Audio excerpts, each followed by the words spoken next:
Merci beaucoup. Je vais certainement passer la parole à M. Ovenes Kevorkian, qui pour nous est un ami.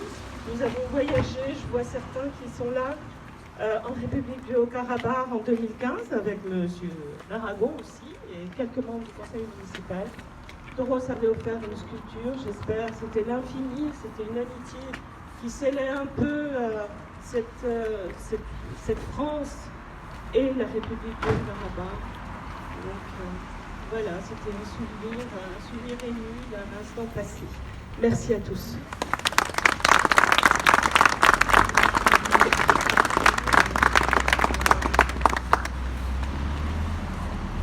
Monsieur le ministre, Monsieur le sénateur, mon père, Mesdames, Messieurs les élus, Mesdames, Messieurs les présidents d'associations, Mesdames, Messieurs, chers amis. Je suis artsakhiot, Monsieur le ministre. Je suis arménien par ma citoyenneté, par mon histoire, par ma culture, comme chaque artsakhiot l'est. L'Artsakh, sa résistance, la proclamation de la République en 1991 et ses victoires sur le champ de bataille ont été des facteurs de mobilisation et de solidarité inégalés. Ils ont rassemblé des millions de personnes à travers le monde qui, par solidarité, ont fait de la cause artsakhiot un combat pour la liberté et la dignité humaine. L'Artsakh n'est pas simplement un territoire, c'est un symbole de justice, d'amour et de vérité. Un symbole pour des générations entières. Une flamme que nous avons tous portée, peu importe nos pays de naissance ou nos liens directs avec ce coin de terre arménienne.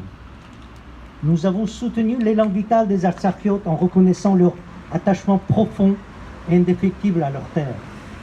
L'histoire de l'Artsakh est imprégnée d'un amour passionné pour un territoire où, malgré une géographie souvent âpre et un voisinage fréquemment hostile, les Arméniens ont su construire, créer et transmettre. Des monuments tels les monastères d'Amaras, d'Adivank ou Gandzasar incarnent cette remarquable volonté de création.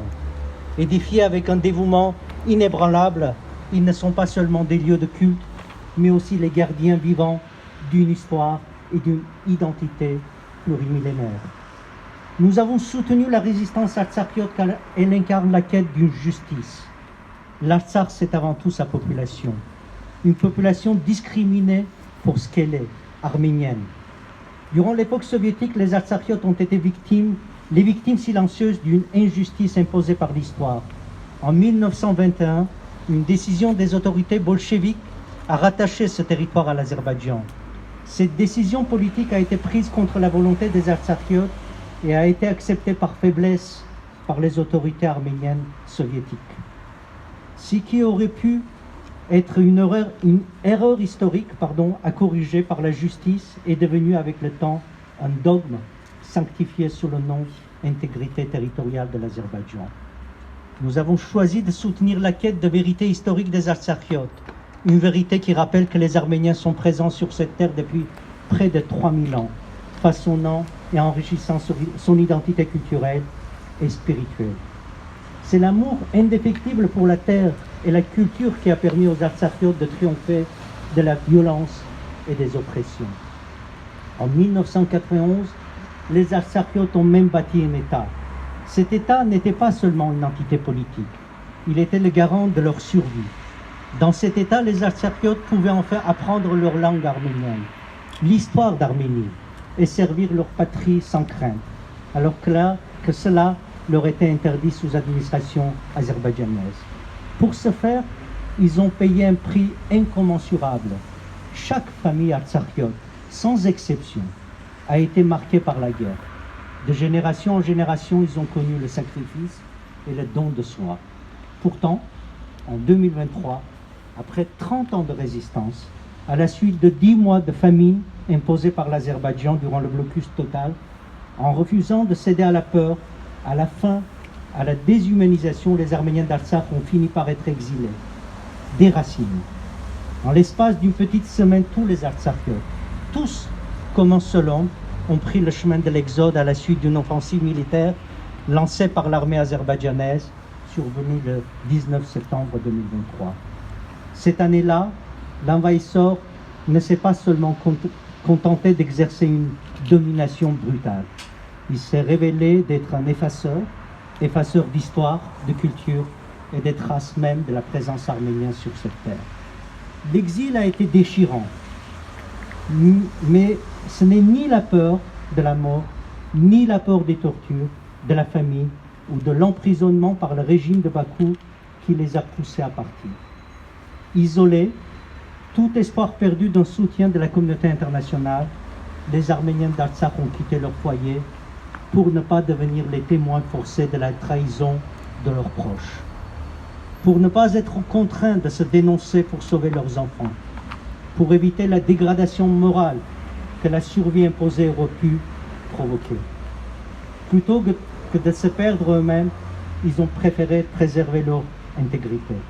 Ils ont quitté leur terre ancestrale, dépossédés de tous leurs droits, mais refusant de perdre l'inaliénable, le droit d'être et de rester humain. Aujourd'hui a lieu à Valence l'inauguration des rues qui porteront les noms de Stepanakert, capitale de la Tsar arménienne, et du sculpteur franco-arménien Toros Rastlan. Il s'agit d'un événement qui porte un message fort, chère Marie. La mémoire de Toros, mais aussi de l'Artsakh, reste vivante. Cette démarche de la mairie de Valence proclame sans ambiguïté que nous ne pouvons pas tourner le doigt à l'Artsakh, tourner le doigt à l'attachement des Artsakiotes à leur terre, à la beauté de leur héritage et à l'exigence de justice. Je souhaite exprimer ma vive gratitude au maire de Valence, Monsieur le ministre Nicolas d'Aragon, et à toute votre équipe municipale. Votre soutien à cette cause est une preuve de solidarité indéfectible envers l'Artsakh et ses habitants déplacés de force. Envers l'Arménie aussi. C'est par cet acte comme celui-ci que la France reste et restera le berceau des droits de l'homme et des libertés fondamentales. Chers amis, la chute de l'Artsakh ne doit pas signifier que nous avons tort d'aimer notre identité, notre langue, notre histoire, de vouloir transmettre à nos enfants nos chants et nos danses. Cela ne doit pas non plus signifier que la préservation de l'Arménie doit passer par le renoncement de la défense des droits bafoués des Artsakiotes, par l'oubli et la remise en question de notre histoire, du génocide des Arméniens perpétré par la Turquie en 1915, ou par le renoncement même de notre héritage, sous prétexte que cela déplaît à ceux qui veulent notre effacement. La chute de l'Artsakh, au contraire, signifie qu'il est impératif de corriger cette tragédie en s'engageant fermement pour le droit au retour des Artsakiotes sur leur terre ancestrale. Tel est mon engagement, et j'appelle toutes celles et tous ceux qui partagent cette vision à s'engager à nos côtés. La chute de l'Artsakh signifie la nécessité absolue de renforcer la sécurité de l'Arménie, renforcer notre unité, notre solidarité, notre capacité d'écouter, de comprendre d'autres points de vue, aussi différents soient-ils des nôtres. Enfin, elle signifie que la sauvegarde de l'Arménie réside dans le respect de notre dignité humaine, de notre liberté et de notre héritage arménien. Merci beaucoup.